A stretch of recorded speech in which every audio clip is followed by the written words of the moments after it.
Un saludo muy cordial, mis hermanos y hermanas. Estamos muy contentos de tenerles aquí con nosotros para esta primera clase. Sé que vienen ustedes de muchos diferentes sitios. He tenido el privilegio de conocer a varios de ustedes. Estamos contentos que han tomado el tiempo para estar con nosotros en estos días. Vamos a estar estudiando algunas de las grandes profecías de Daniel y de Apocalipsis. Vamos a estudiar la profecía de Daniel 2. Luego vamos a estudiar la profecía de Daniel 7, la de Apocalipsis 13, 1 al 10, la profecía de Apocalipsis 13, 11 al 18, y luego nuestro último estudio será la profecía de Apocalipsis 17, una profecía un tanto difícil de interpretar, pero una gran profecía que creo que se está cumpliendo en gran medida en nuestros días. Así que vamos a estudiar esta noche nuestra primera profecía, la profecía fundamental de todas las profecías, la considero ser. Es la profecía de Daniel, el capítulo 2. Es el esqueleto de todas las profecías, lo que sostiene a todas las demás profecías. Pero antes de entrar a nuestro estudio, queremos pedir la bendición de Dios. Nunca debemos abrir el santo libro sin pedir la bendición de Dios. Así que les pido que juntamente conmigo inclinen sus rostros y vamos a pedir que Dios nos acompañe en nuestro estudio. Oremos. Padre Celestial, gracias te damos por el privilegio de encontrarnos en este lugar. Gracias por tu palabra, que es una brújula segura en un mundo que anda tan confundido. Te ruego, Señor, que al estudiar esta magnífica profecía de Daniel 2, que tu Santo Espíritu nos acompañe y nos instruya. Ayúdanos, Señor, a entender el tiempo en que estamos viviendo. Y te damos gracias por escuchar y responder nuestra oración, porque te lo pedimos en el nombre precioso de tu Hijo, Cristo Jesús. Amén. Amén. Bueno, ustedes tienen el material, lo vamos a seguir bastante definidamente como está escrito. Así que vamos directamente al material que se titula La profecía fundamental. La profecía fundamental. Es la profecía de Daniel, el capítulo 2. Y vamos a comenzar nuestro estudio en Daniel, el capítulo 2 y el versículo 29. Aquí encontramos que cuando el rey Nabucodonosor se acostó, estaba pensando en el futuro de su reino. Quiero leer eso como se encuentra en Daniel 2:29. La primera parte del versículo dice: estando tú, oh rey, y aquí está hablando Daniel, en tu cama, te vinieron pensamientos por saber lo que había de ser en lo porvenir. Es decir, cuando el rey se acostó, estaba pensando en el futuro de su reino. Claro, Dios sabía lo que estaba pensando. Aquí tenemos una evidencia de que Dios es capaz de leer los pensamientos, porque Dios sabía lo que el rey estaba pensando. Y por lo tanto, Dios le dio al rey un sueño para responder a la pregunta que él tenía en su mente. Note lo que dice la última parte de Daniel 2:29, y voy a empezar desde la primera parte del versículo. Dice: estando tú, oh rey, en tu cama, te vinieron pensamientos por saber lo que había de ser en lo porvenir. Y el que le revela los misterios te mostró lo que ha de ser. Dios sabía lo que estaba pensando y por lo tanto Dios dice: Nabucodonosor, yo te voy a decir qué es lo que hay en el futuro. En Daniel 2 y el versículo 1 nos dice la forma en que Dios le mostró. Dice allí: en el segundo año del reinado de Nabucodonosor, tuvo Nabucodonosor sueños y se perturbó su espíritu y se le fue el sueño. Así que Dios usó un sueño profético para revelarle al rey lo que iba a ser el futuro de su reino, porque el rey estaba pensando en eso cuando se acostó. Claro, todos sabemos que cuando el rey se despertó, se le había olvidado el sueño. A mí me gusta pensar que era una amnesia divina. Es decir, Dios le dio al rey amnesia. Le veló el sueño cuando el rey se despertó y vamos a encontrar que hay una razón muy importante. En Daniel 2 y el versículo 3 nos dice que cuando el rey llamó a los magos, astrólogos y adivinos, les dijo: he tenido un sueño y mi espíritu se ha turbado por saber el sueño. Es decir, el rey hizo lo que haría cualquier rey en la antigüedad, cualquier rey pagano. Iba a llamar a los expertos, a los magos, los astrólogos, los adivinos, los que miran las estrellas, las barajas, la bola de cristal, la palma de la mano. Y entonces el rey los llama y le dice: yo quiero que ustedes me digan el sueño que yo tuve. Nos dice en Daniel capítulo 2 y el versículo 2, hizo llamar el rey a magos, astrólogos, encantadores y caldeos para que le explicasen sus sueños. Vinieron pues y se presentaron delante del rey. Ahora surge la pregunta: ¿por qué es que Dios le iba a dar al rey un sueño para luego entonces esconderle el sueño, para que no se acordara del sueño? ¿Cuál sería la función de eso? Bueno, Dios sabía que el rey iba a llamar a los magos, astrólogos y adivinos, y Dios quería desenmascarar la falsa religión de Babilonia, los métodos que están prohibidos para determinar el futuro. Note lo que dice Daniel, el capítulo 2 y el versículo 10. Los caldeos respondieron delante del rey y dijeron, porque el rey le dijo: yo quiero saber no solamente lo que significa el sueño, sino que quiero que ustedes me digan el sueño. Dice los caldeos: no hay hombre sobre la tierra que pueda declarar el asunto del rey. Además de esto, ningún rey, príncipe ni señor preguntó cosa semejante a ningún mago, ni astrólogo, ni caldeo. Es decir, lo que tú estás pidiendo, oh rey, es injusto. Ningún rey jamás ha pedido, cuando tiene un sueño, que se le diga el sueño. Si el rey dice el sueño, entonces los magos pueden dar la interpretación, pero no pueden leer la mente y decirle cuál es el sueño.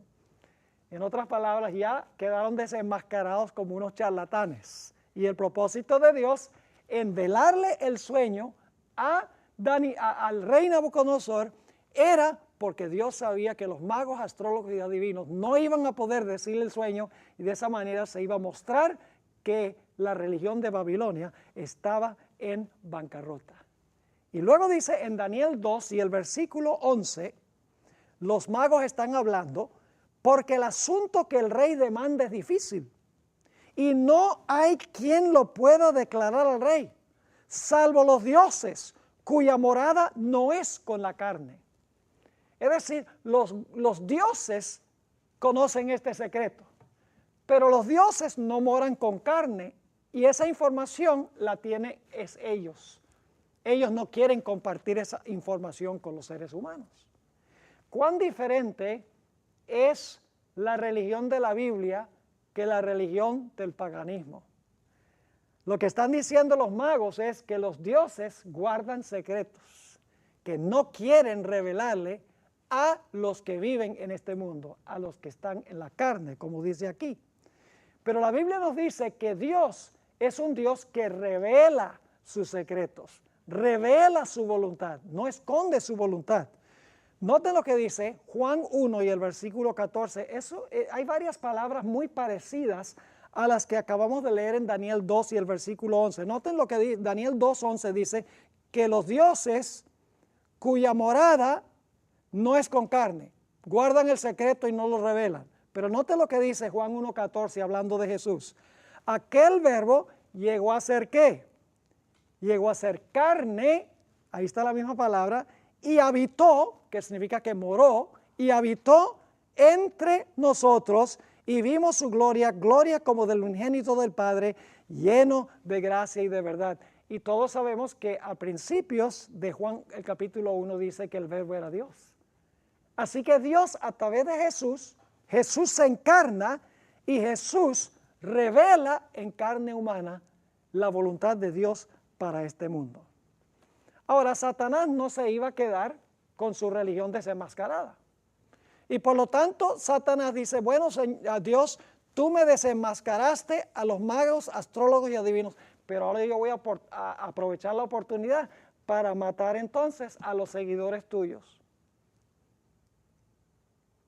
¿Ven que aquí está realizándose un juego y un contrajuego? Es decir, Dios y Satanás están jugando un juego muy serio aquí.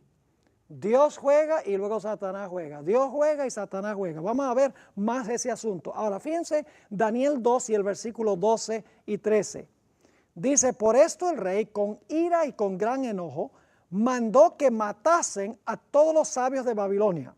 Y se publicó el edicto de que los sabios fueran llevados a la muerte. Ahora, ¿quiénes estaban entre esos sabios? Daniel y sus amigos. ¿Sabía Satanás que Daniel y sus amigos estaban entre ese grupo?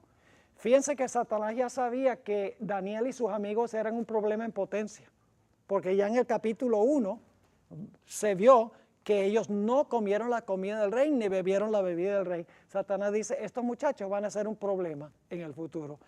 Y por lo tanto dice, ok, Dios desenmascaró a mis astrólogos, magos y adivinos. Ahora lo que yo voy a hacer es matar a los siervos de él. Porque son un problema en potencia. Así que el rey dice, mandemos a matar a todos. La última parte de Daniel 2 y el versículo 13 dice, buscaron a Daniel y a sus compañeros, ¿para qué? Para matarlos. Satanás dice, problema resuelto. Ya estos muchachos no me van a causar problemas. Pero todos sabemos lo que pasó en esta historia. La Biblia nos dice que Daniel le dijo al rey, ¿por qué este mandato tan apresurado? Por favor, ten paciencia, que yo voy a ir a ver en la bola de cristal para ver cuál fue tu sueño. No. Yo voy a, dame la palma de la mano para leerte la palma de la mano. No. Espérate que sea de noche para mirar las estrellas, para yo poder decirte tu sueño. No. ¿Qué fue lo que hizo Daniel? Noten Daniel 2 y el versículo 17 y 18. Dice, luego se fue Daniel a su casa e hizo saber lo que había a Ananías, Misael y Azarías, sus compañeros, para que pidiesen misericordias del cielo sobre este misterio, a fin de que Daniel y sus compañeros no pereciesen con los sabios de Babilonia. Así que Dios hizo dos cosas. En primer lugar, mostró que Él sí conoce el futuro, y en segundo lugar, salvó las vidas de sus siervos. Es decir, Dios le ganó a Satanás. ¿Ven el juego y el contrajuego? Dios sabe lo que el rey está pensando, dice, te doy un sueño. Y luego cuando se despierta dice, olvídate del sueño. Y el propósito es para desenmascarar a los magos, astrólogos y adivinos. Y cuando quedan desenmascarados, Satanás dice, te mato a tus muchachos. Y Dios dice, no vas a matar a mis muchachos. Ahora Daniel, como oró, ahora yo le voy a revelar el sueño y lo que significa el sueño. Hay un juego y un contrajuego en esta historia entre Dios y Satanás. Ahora quiero que noten Amós 3 y el versículo 7. Amós 3, 7. Yo pregunto, ¿Dios conoce el fin desde el principio? Claro que sí, Dios conoce el fin desde el principio.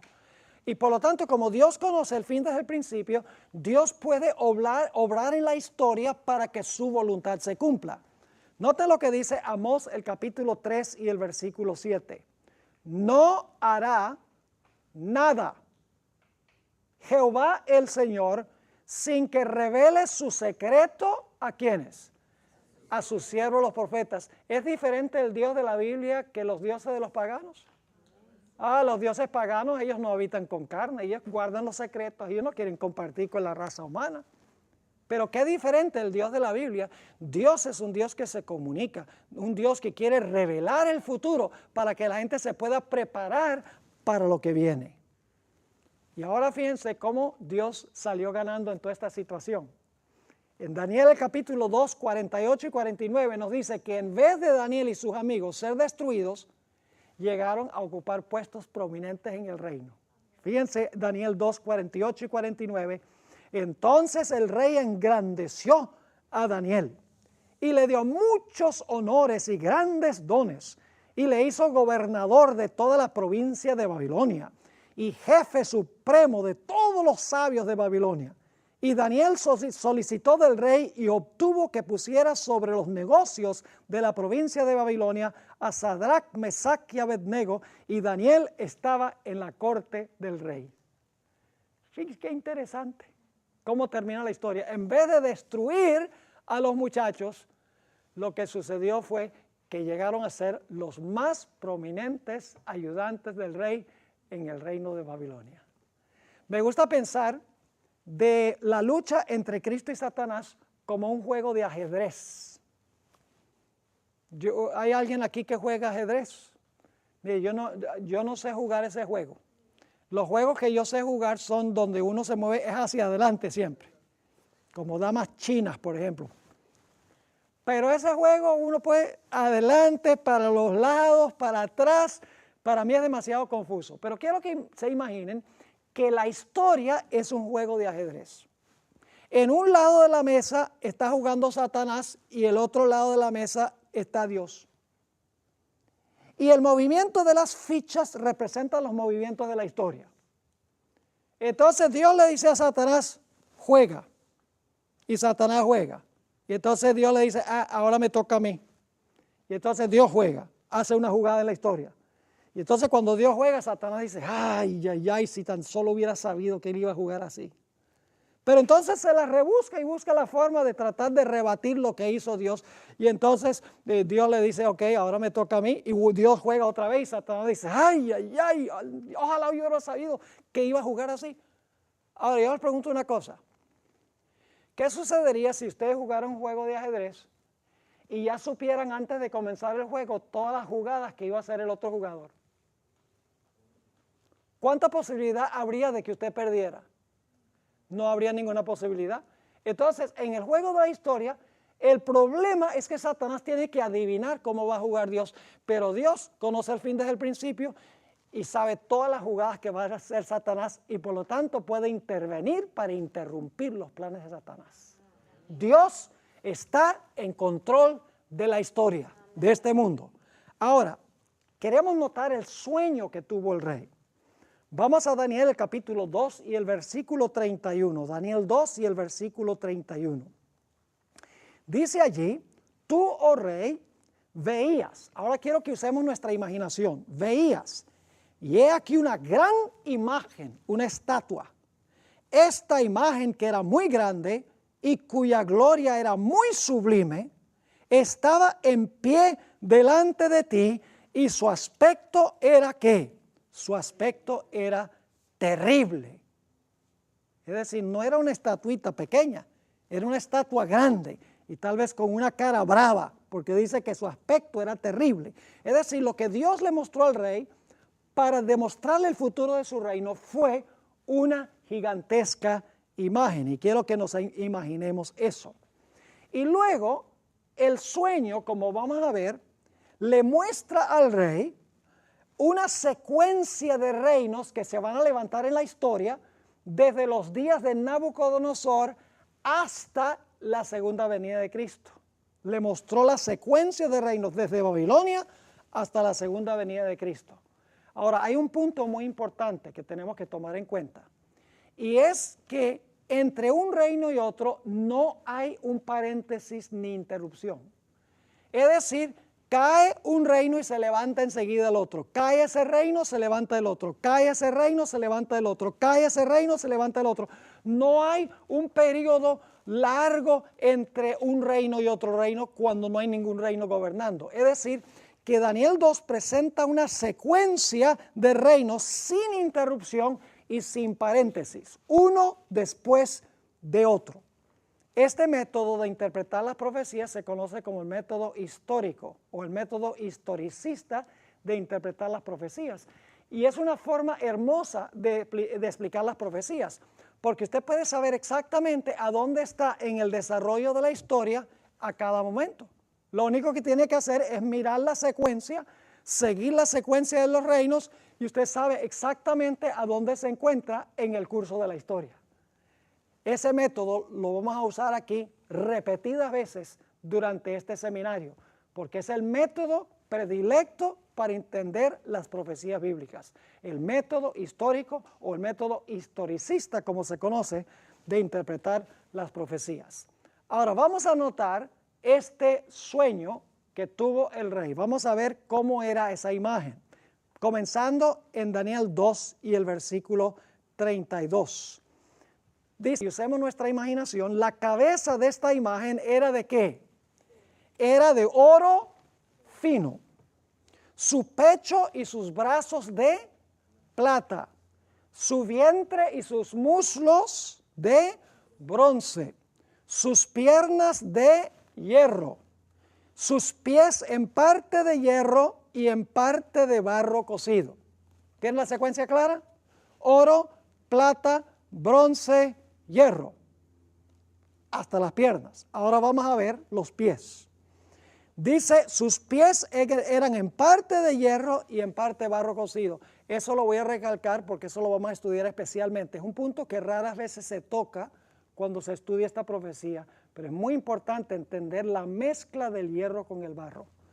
Ahora sigue diciendo, el sueño no termina allí. Dice en el versículo 34, estabas mirando hasta que una piedra fue cortada, no con mano. Una piedra fue cortada, no con mano. E hirió a la imagen en sus pies, de hierro y de barro cocido, y los desmenuzó. Entonces fueron desmenuzados también el hierro, el barro cocido, el bronce, la plata y el oro. Y fueron como tamo de las eras del verano, y se las llevó el viento sin que de ellos quedara rastro alguno. Mas la piedra que hirió a la imagen fue hecha un gran monte que llenó toda la tierra. Ese es el sueño que había tenido el rey. Así que vamos a repasar entonces lo que tenemos en este sueño, porque el resto del tiempo lo vamos a dedicar a esto. La cabeza era de oro, el pecho y los brazos de plata, el vientre de bronce, las piernas de hierro, los pies tenían ¿qué? Hierro y barro cocido. Y luego entonces, cuando el rey ve esta gigantesca imagen, ve a una piedra no cortada con mano, que desciende y choca en los pies. Fíjense que no choca en la cabeza, choca en los pies de la imagen y desmenuza la imagen y desaparece, se desintegra la imagen. Y la piedra que golpeó a la imagen se torna una montaña gigantesca que llena toda la tierra. ¿Tiene la imagen clara en su mente? Ahora, vamos a ver lo que significa este sueño. Afortunadamente tenemos una interpretación del sueño, se da una interpretación del sueño. Note lo que dice Daniel 2 y el versículo 37 y el versículo 38. Estos versículos son crucialmente importantes. Noten, dice, tú, oh rey, aquí está hablando Daniel, tú, oh rey, eres rey de reyes, porque tienes ejércitos más poderosos. Tú, oh rey, eres un rey de reyes porque eres mucho más inteligente. No. Fíjense lo que dice. Tú, oh rey, eres rey de reyes porque el Dios del cielo te ha dado reino, poder, fuerza y majestad. ¿Quién pone y quita reyes? ¿Quién está en control de todos los eventos de este mundo? Dios, sí. Versículo 38. Y donde quiera que habitan hijos de hombres, bestias del campo y aves del cielo, noten lo que dice, Él, es decir, Dios los ha entregado en tu mano. Dios te ha entregado en tu mano todo lo que tú tienes. Y Dios te ha dado el dominio sobre todo. Y luego Dios dice, tú eres aquella cabeza de oro. ¿Sabemos a dónde comienza el sueño de Daniel 2? ¿Con quién comienza? ¿Sabemos el punto de comienzo? Sí. ¿Empieza con cuál reino? Babilonia. Porque Nabucodonosor era rey de Babilonia. Así que sabemos que el reino con que comienza Daniel 2 es Babilonia. Está claro en la Biblia. Ahora, fíjense lo que sigue diciendo en el versículo 38. Dice, y después de ti se levantará ¿qué? Otro reino inferior al tuyo. ¿Ha notado que en este sueño los metales se van devaluando en valor? Yo pregunto, ¿la historia va a ir de mal en mejor o de mal en peor? De mal en peor, exactamente. Porque el metal más valioso es el oro. Y luego dice, se va a levantar uno inferior al tuyo, porque el segundo es de plata. El tercero no es ni de plata, es de bronce. Y el cuarto es puro de hierro. Y cuando uno llega a los pies, ni siquiera hay hierro puro, hierro mezclado con barro. La historia se va a degenerar y se va a devaluar. Es decir, no es lo opuesto a la teoría de la evolución, de que todo va a ir mejor, mejor, mejor, hasta que todo se desarrolle y entonces hay una sociedad perfecta. No, no, no, el mundo se va a desintegrar. Ahora fíjense, dice, después de ti se levantará otro reino inferior al tuyo. Yo pregunto, ¿cuál fue el reino que se levantó después del reino de Babilonia? Los medos y los persas. En un momento les voy a dar las fechas. Pero luego dice, ¿y luego un qué? Un tercer reino de bronce, el cual dominará sobre toda la tierra. Es decir, comienza con Babilonia, después otro reino inferior, después un tercer reino, y luego noten lo que dice el versículo 40. Y el cuarto reino será fuerte como hierro. Como el hierro desmenuza y rompe todas las cosas, desmenuzará y quebrantará todo. Un reino súper violento que es como un reino de hierro que destruye, desmenuza y pisotea todo. Ahora, ¿qué representan estos cuatro metales de la imagen? La cabeza de oro representa Babilonia, lo dice la Biblia. Babilonia gobernó desde el año 605 hasta el año 539 a.C. Luego, cuando cayó Babilonia, se levantó otro reino. Ni siquiera tienen que ir a los libros de historia, porque en Daniel 5 nos dice que cuando Belsasar, el último rey de Babilonia, estaba celebrando su banquete, los medos y los persas le quitaron el reino. Así que el mismo libro de Daniel nos dice que el siguiente reino es los medos y los persas. ¿Está claro ese punto? Ahora, los medos y los persas gobernaron desde el 539 hasta el año 331. Y luego vino otro reino, que era el vientre de bronce. ¿Y cuál fue el reino que sucedió al reino de los medos y los persas? Fue el reino de Grecia. Ni siquiera hay que ir a los libros de historia. Porque nos dice en Daniel 8, que no vamos a estudiar esa profecía, pero en Daniel 8 habla de un macho cabrío que vence a un carnero. Dice, el carnero es Medo-Persia, y dice, el macho cabrío destruye al carnero, y dice claramente en Daniel 8:20 que el macho cabrío que destruyó al carnero es el reino de Grecia. Así que el mismo libro de Daniel, aparte de ir a los libros de historia, nos muestra que los primeros tres reinos son Babilonia, Medo-Persia y Grecia. Y Grecia gobernó desde el 331 hasta el 168 a.C. Y luego vienen las piernas de hierro. ¿Qué reino tomó el lugar o conquistó al reino griego? Es claro que el imperio que conquistó al reino griego fue el imperio romano. Así que los primeros cuatro reinos de Daniel capítulo 2 son Babilonia, Medo-Persia, Grecia y Roma. Y eso nos lleva desde el año 605 a.C., cuando comenzó a gobernar el reino de Babilonia, hasta el año 476 después de Cristo, cuando el imperio romano cayó. Y en un momento vamos a hablar un poco sobre eso. Ahora necesitamos enfocarnos en los pies. Los pies son crucialmente importantes. Dice en Daniel 2 y el versículo 41 lo siguiente: y lo que viste de los pies y los dedos, en parte de barro cocido de alfarero. ¿Qué clase de barro? Cocido de alfarero.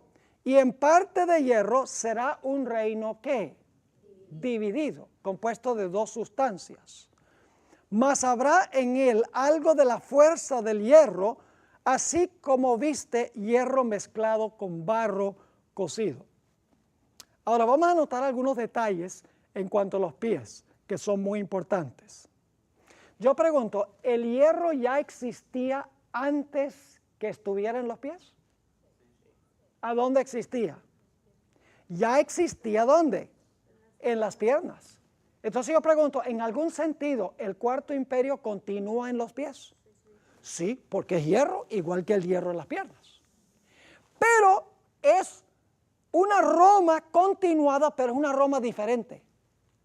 Porque no es hierro puro, sino que es hierro mezclado con barro. Es decir, Roma continúa porque el hierro de las piernas está en los pies también, pero es una Roma distinta, porque no solamente es un reino férreo, sino que es un reino que tiene barro. Y todavía tenemos que hablar lo que representa el barro. Ahora, el barro se le añade a los pies después del hierro, porque el hierro existió antes que el barro. ¿Me están entendiendo ese punto? Muy importante. Ahora, ¿qué clase de barro es? Es barro cocido de alfarero. Ese detalle es muy importante. No es un barro como el que nos embarramos los pies, los zapatos, cuando llueve. No es esa clase de barro. Es barro cocido de alfarero, el barro que usa un alfarero. Ahora yo pregunto, ¿el hierro es un metal muy útil? Sí. ¿El barro de alfarero es algo muy útil? Claro que sí. ¿Dónde surge el problema? El problema es cuando dos cosas útiles que no deben ir juntas se mezclan o se amalgaman. Se debilita el hierro y se debilita también, ¿qué cosa? Y se debilita también el barro. El hierro solo es bueno y el barro solo es bueno, pero cuando se mezclan hay un problema muy serio. Ahora, el último punto que quiero tratar antes de que hablemos de la mezcla del hierro y el barro es que en Daniel el capítulo 2 todo lo que tenemos es simbólico. ¿El oro es simbólico? Sí. ¿La plata es simbólica? Sí. ¿El bronce es simbólico? ¿El hierro es simbólico? ¿La piedra es simbólica? ¿La montaña es simbólica? Entonces el barro también tiene que ser simbólico. Si todo lo demás es simbólico, el barro debe representar algo, debe ser un símbolo de algo. Y claro, la pregunta clave es, ¿qué es lo que representa el barro? Quiero leerles una cita del comentario bíblico adventista, tomo 7a. Esto es una cita de Elena White. Yo me quedo maravillado de ver cómo Elena White, con 2 años y medio de educación primaria, entendía las cosas de una forma tan clara. Yo quiero que ustedes noten lo que ella dice de la mezcla del hierro y el barro.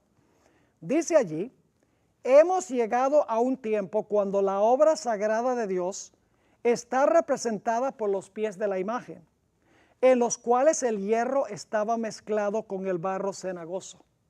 Dios tiene un pueblo escogido, cuyo discernimiento debe ser santificado y que no debe convertirse en profano poniendo en el fundamento madera, heno y hojarasca.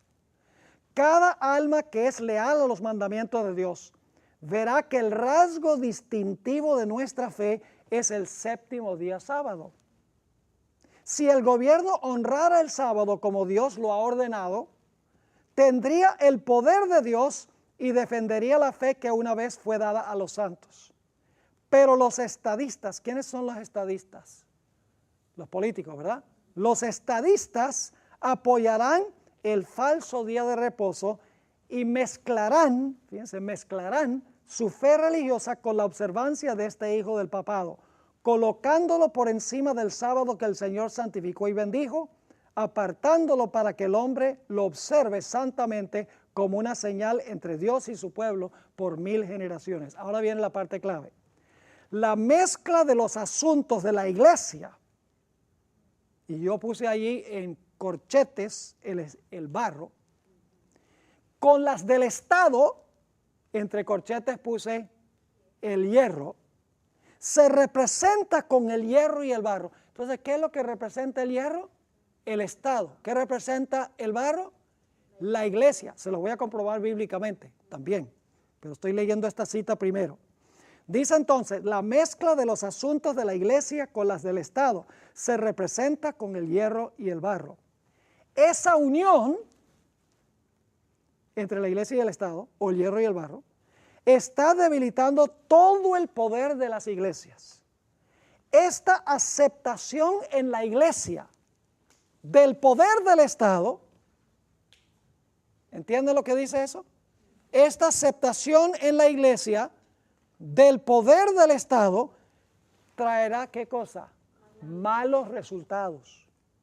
Los hombres casi han traspasado el límite de la tolerancia de Dios.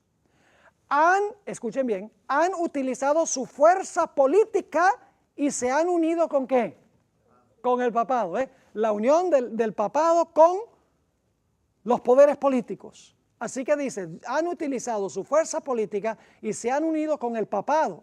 Pero llegará el tiempo cuando Dios castigará a los que han invalidado su ley y sus malas obras recaerán sobre ellos mismos.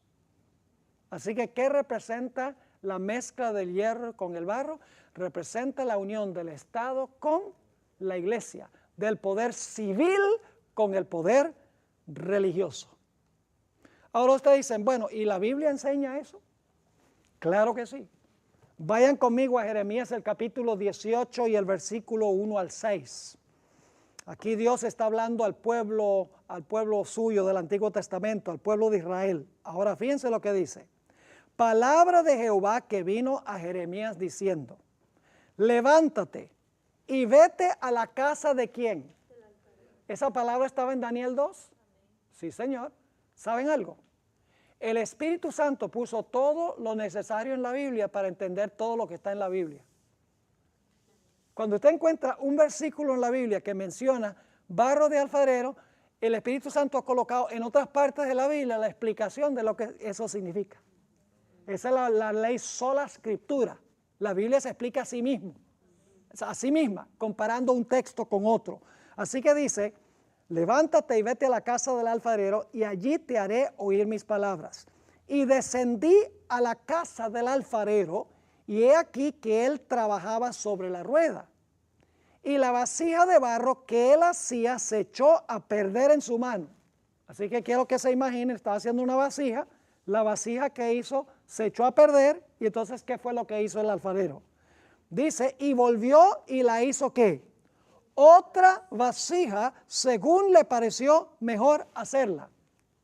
Ahora, ¿qué significa eso? Que se dañó y luego entonces Dios hizo otra vasija. ¿Qué representa la vasija de barro de alfarero? Sigamos leyendo. Noten el versículo, la última parte del versículo, el versículo 5. Dice, entonces vino a mí palabra de Jehová diciendo, no podré yo hacer de vosotros como este alfarero o casa de Israel. He aquí que como el barro en la mano del alfarero, así sois vosotros en mi mano, oh casa de Israel. ¿Qué representa el barro de alfarero? Representa la casa de Israel. ¿Y quién es el alfarero? El alfarero es Dios. Es decir, el barro de alfarero representa al pueblo de Dios en este pasaje. Ahora, ¿qué significa que Dios hizo la vasija, se dañó y luego Dios hizo otra vasija? Jeremías vivió inmediatamente antes del cautiverio de Israel en Babilonia. ¿Recuerdan que Nabucodonosor llevó cautivo a Israel por 70 años? Ahora, Jeremías escribió inmediatamente antes que fuera llevado cautivo. Lo que está diciendo Jeremías es que Dios escoge a Israel, Dios formó a Israel y el pueblo de Israel apostató, es decir, se dañó la vasija de barro. Y después del cautiverio, Dios restauró a su pueblo a la tierra y eso es lo que significa hacer la vasija de barro de nuevo. El punto que quiero que entiendan es que el barro de alfarero representa a la iglesia de Dios en el Antiguo Testamento. El pueblo de Israel era el pueblo de Dios o la iglesia de Dios en el Antiguo Testamento. Ahora vamos a mirar otro pasaje de la Biblia para que podamos entender esto un poquito mejor todavía. Vamos a Génesis 2 y el versículo 7. Génesis 2 y el versículo 7. Y este pasaje lo conocemos muy bien. Este versículo dice, entonces Jehová Dios formó al hombre ¿de qué? Del polvo de la tierra. ¿Han tratado ustedes alguna vez de formar algo de polvo? No se puede formar nada de polvo, ¿verdad que no? Porque el polvo se desmorona. Lo que Dios usó fue polvo mojado, que se llama barro de alfarero. Dice, ¿dónde dice la Biblia eso? Vamos a Isaías 64:8 y en un momento volvemos a Génesis 2:7. Isaías 64:8 dice que Dios usó polvo, sí, pero fue polvo mojado, fue barro de alfarero. Dice, ahora pues Jehová, tú eres nuestro Padre. ¿Nosotros qué? Nosotros barro y tú el que nos formaste. Así que obra de tus manos somos todos nosotros. ¿Qué clase de polvo usó Dios? Polvo mojado que llamamos barro de alfarero. Es decir, el cuerpo del hombre fue compuesto ¿de qué? De barro. Pero había un problema. El cuerpo era perfecto, pero el cuerpo no tenía vida. Vamos a Génesis 2:7 otra vez. Dice, entonces Jehová Dios formó al hombre del polvo de la tierra y sopló en su nariz aliento de vida y fue el hombre un ser viviente. Es decir, ¿qué hace Dios después que hace un cuerpo perfecto de lodo o de barro? Dios le da a ese cuerpo la capacidad ¿de qué? De respirar. Le mete su espíritu, en otras palabras, le mete la respiración. Y entonces ahora todas las partes del cuerpo comienzan a funcionar. El corazón empieza a latir, los pulmones empiezan a respirar, el estómago empieza a digerir, la sangre empieza a circular, el cerebro empieza a procesar. Es decir, cada miembro del cuerpo comienza a cumplir su función especial. Cuando se combina el barro que Dios usó para formar el cuerpo del hombre, le metió el espíritu y ahora todas las partes del cuerpo empiezan a funcionar en perfecta armonía, una parte coordinada con otra parte. Ahora ustedes dicen, ¿qué tiene esto que ver con Daniel el capítulo 2 y el barro de alfarero? Pues si el cuerpo del hombre fue hecho de barro y Dios le metió a ese cuerpo el espíritu para que el cuerpo pudiera levantarse y los miembros pudieran funcionar, eso debe también tener una dimensión espiritual. Estamos hablando de barro en términos simbólicos, ¿verdad? No es barro literal, es simbólico. Ahora, vamos a ver cómo se aplica esto. Yo pregunto, ¿qué es el cuerpo de Cristo? ¿Cristo tiene un cuerpo espiritual? ¿Cuál cuerpo es ese? La iglesia. Noten Colosenses 1 y el versículo 18. Colosenses 1:18. Dice, y Él es la cabeza del cuerpo. ¿Qué es qué cosa? La iglesia. El que es el principio, el primogénito de entre los muertos, para que en todo tenga la prominencia. Es decir, Cristo tiene también un cuerpo espiritual. Y ese cuerpo espiritual es su iglesia. ¿De qué clase de barro está compuesta la iglesia? De barro de alfarero, pero no literal, sino ¿qué? Espiritual. Así como el cuerpo físico del hombre es de barro, la iglesia fue formada por Dios también de barro. Recuerden que leímos a Jeremías 18 donde dice que el pueblo de Israel Dios lo formó de barro. Pues a la iglesia, espiritualmente hablando, también Dios la formó de barro, espiritualmente. Pero yo les pregunto algo, ese cuerpo, en el día del Pentecostés, ¿estaba unido, todo el cuerpo estaba unido en el día del Pentecostés? Claro que sí. Dice en Hechos 2:1 que cuando llegó el día del Pentecostés estaban todos ¿qué? Unánimes juntos. ¿Estaban todos los miembros del cuerpo completos? Sí, estaban completos y estaban unidos. Pero ¿cuál era el problema? El problema es que el cuerpo no tenía espíritu. Y por lo tanto, ¿qué fue lo que hizo Dios con su cuerpo, con la iglesia? ¿Qué fue lo que hizo? Lo llenó de su Espíritu Santo. Note lo que dice Hechos 2 y el versículo 2 al 4. Y de repente vino del cielo un estruendo como de un viento recio que soplaba, el cual llenó toda la casa donde estaban sentados, y se les aparecieron lenguas repartidas como de fuego, asentándose sobre cada uno de ellos. Y fueron todos, ¿qué cosa? Ahora el cuerpo espiritual se llena con el Espíritu. Dice, fueron llenos del Espíritu Santo y comenzaron a hablar en otras lenguas según el Espíritu les daba que hablasen. Yo pregunto, ¿ahora todos los miembros del cuerpo empezaron a cumplir su función? ¿Sí o no? Ahora escuchen bien, esta ilustración no la inventé yo. Porque en 1 Corintios, el capítulo 12, el apóstol Pablo compara a la iglesia con un cuerpo. Un cuerpo que tiene muchos miembros y el cuerpo tiene el Espíritu. Ahora, fíjense lo que dice en 1 Corintios 12, 12 y 13. Porque así como el cuerpo es uno y tiene muchos miembros, pero todos los miembros del cuerpo, siendo muchos, son un solo cuerpo, así también Cristo. porque por un solo espíritu fuimos todos bautizados en un cuerpo, sean judíos o griegos, sean esclavos o libres, y a todos se nos dio a beber de un mismo espíritu. La ilustración del cuerpo la da el apóstol San Pablo. La iglesia es el cuerpo de Cristo, espiritualmente barro, como en Jeremías 18 compara a Israel con barro. Y luego se le dio el Espíritu Santo, no el aliento literal, sino el Espíritu Santo, y todo el cuerpo de Cristo comenzó a funcionar. Entonces, ¿qué representa el barro? El barro representa a la iglesia, representa al pueblo de Dios.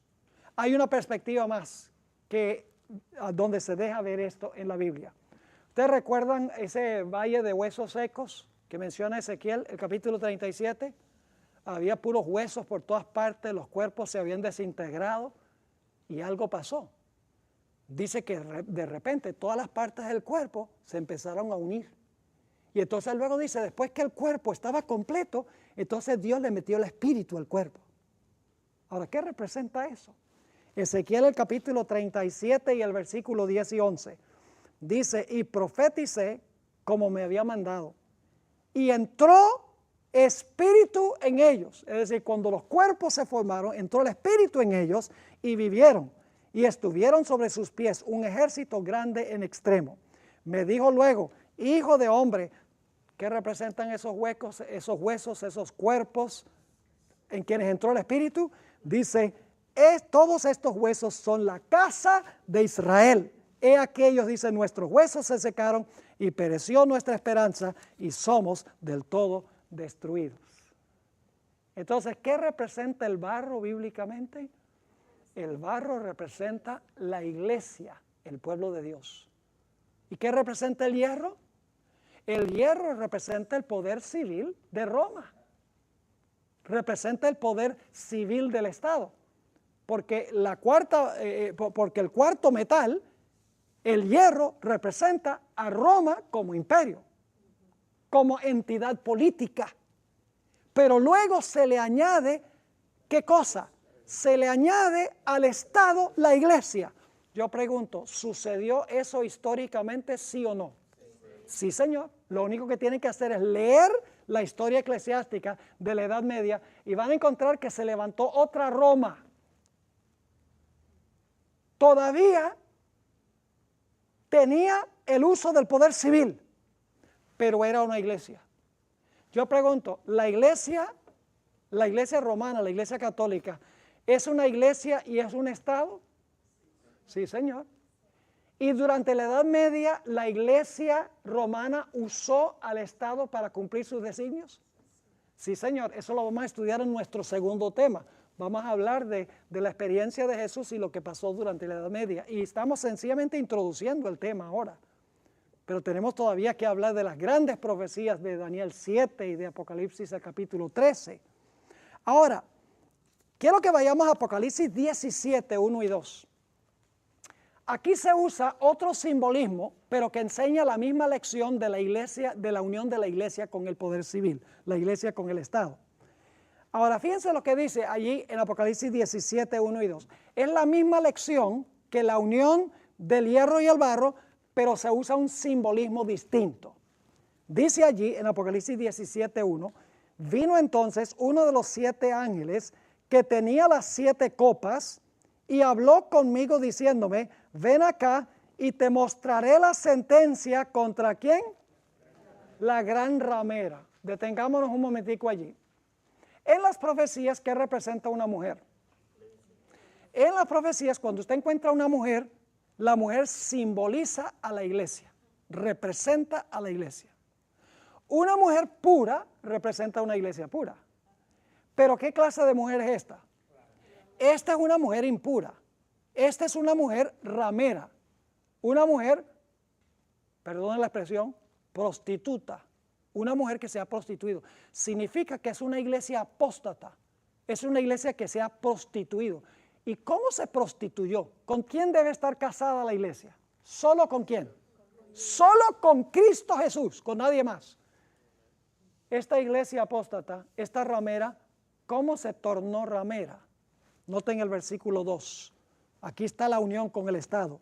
Dice, voy a leer otra vez el 1 para el contexto. Vino entonces uno de los 7 ángeles que tenía las 7 copas y habló conmigo diciéndome, ven acá, te mostraré la sentencia contra la gran ramera, la que está sentada sobre muchas aguas. Más adelante se interpreta eso como muchedumbres, naciones, lenguas y pueblos, gobierna sobre las gentes del mundo. Y luego dice cómo se volvió ramera. Esta iglesia llegó a ser apóstata porque se entremezcló con los reyes de la tierra. Dice, con la cual han ¿qué? Fornicado los reyes de la tierra y los moradores de la tierra se han embriagado con el vino de su fornicación.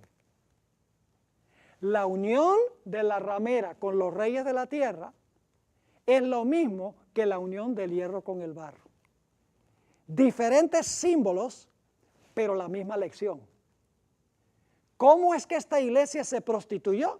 Se prostituyó porque dejó a su único esposo y empezó a conectarse con los poderes civiles de la tierra, con los reyes de la tierra.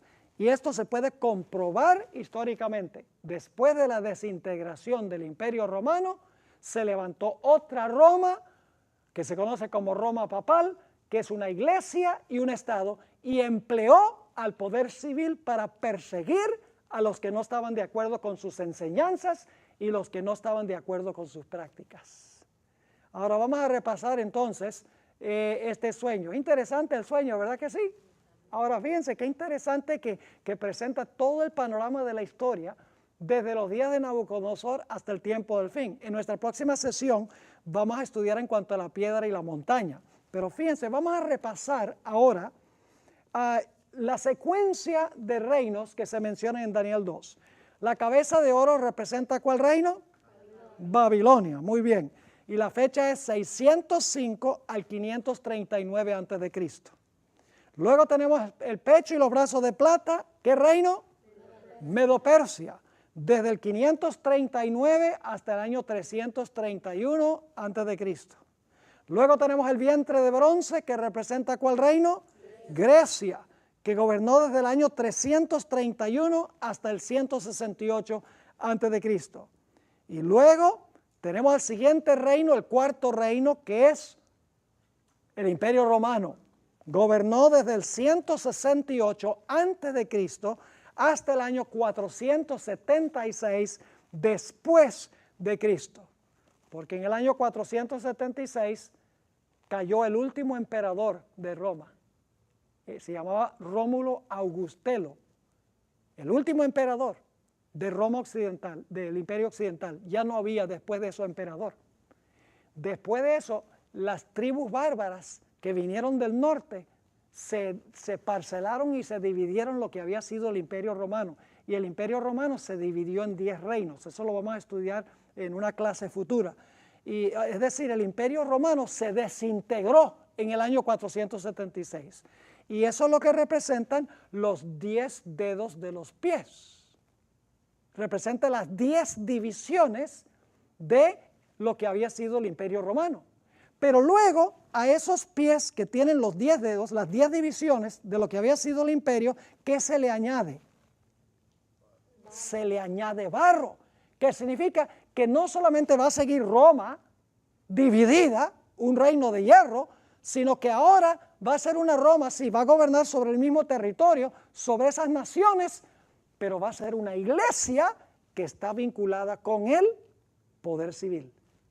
¿Están conmigo o no están conmigo? Amén.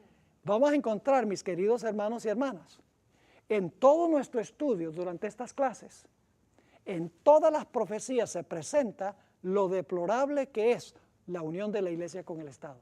Vez tras vez tras vez, en todas las profecías, Dios reprende la idea de que la iglesia debe vincularse de alguna manera con el Estado o que la iglesia debe usar el Estado para cumplir su misión, para cumplir sus propósitos.